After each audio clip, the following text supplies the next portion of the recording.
آپ نے فرمایا جس نے ماں باپ کو دکھ دیا اس پہ اللہ کی لعنت، اس پہ فرشتوں کی لعنت، اس پہ زمین آسمان کی لعنت، نہ ان کی نماز قبول ہے، نہ روزہ قبول ہے، نہ صدقہ قبول ہے۔ موسیٰ علیہ السلام نے کہا یا اللہ میرا جنت کا ساتھی کون ہے؟ اللہ نے کہا فلاں قصائی۔ قصائی نہ کوئی مجاہد، نہ غازی، نہ شہید، نہ کوئی مفسر، نہ کوئی ولی، نہ ابدال، قصائی۔ موسیٰ علیہ السلام دیکھنے گئے، قصائی عام قصائیوں کی طرح۔ وہ شام کو جب چلا تو تھیلے میں گوشت ڈال کے چل پڑا۔ موسیٰ علیہ السلام کہنے لگے تیرے ساتھ آ سکتا ہوں؟ کہا آ جاؤ۔ پہچانا نہیں اس نے یہ موسیٰ ہیں۔ وہ گھر گیا، اس نے روٹی بنائی، ہانڈی چڑھا دی، آٹا گوندنے بیٹھا، روٹی تیار کی، سالن تیار کیا، تھالی میں رکھا۔ ایک عورت ایسے لیٹی پڑی تھی روئی کی گالی کی طرح، اس کو اٹھا کے کندھے کا آسرا دیا اور نوالے بنا کے اس کو کھلاتا رہا۔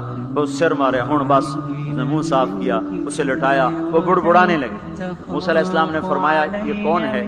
کہا یہ میری اماں ہے، میں صبح اس کے سارے کام کر کے جاتا ہوں، پھر شام کو آ کر پہلے اس کی خدمت کرتا ہوں۔ اپنی بیوی سے کہو نہیں آخر میرے پیچھے میری ماں نے روٹی کھوا دی، جیسے ہمارا رواج ہے۔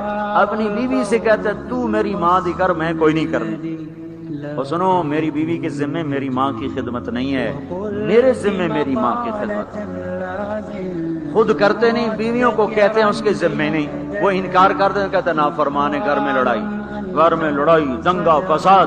پاگل تو نے چھاتی نوچی ہے ماں کی، تیرے ذمے ماں کی خدمت ہے، تیری بیوی کے ذمے نہیں ہے۔ وہ کر دے، اس کا احسان ہے، کرنی چاہیے، نیکی ہے، اس کا احسان ہے، نہ کرے تو وہ مجرم نہیں ہے۔ موسیٰ علیہ السلام سے کہنے لگا جی صبح اس کے سارے کام کر کے جاتا ہوں، شام کو آ کے پہلے اس کو روٹی کھلاتا ہوں، پھر اپنے بچوں کو دیکھتا ہوں۔ موسیٰ علیہ السلام نے کہا یہ کچھ کہہ رہی تھی جب تو اس کو لٹا رہا تھا؟ کہنے لگا جی اماں جو ہوئی پاگل اماں، جدوں دی خدمت کرن شروع ہو جاندی اللہ تینوں جنت وچ موسیٰ دا ساتھی بناوے، بھلا میں کتھے تے موسیٰ کتھے۔ جب بھی اس کی خدمت کرتا ہوں شروع ہو جاتی ہے اللہ تجھے جنت میں موسیٰ کا ساتھ دے، بھلا جی میں کہاں، میں کسائی کتھے تے موسیٰ کتھے۔ سمجھو یہ ماں ہے، ماں جس کی دعا نبیوں تک پہنچا دیتی ہے۔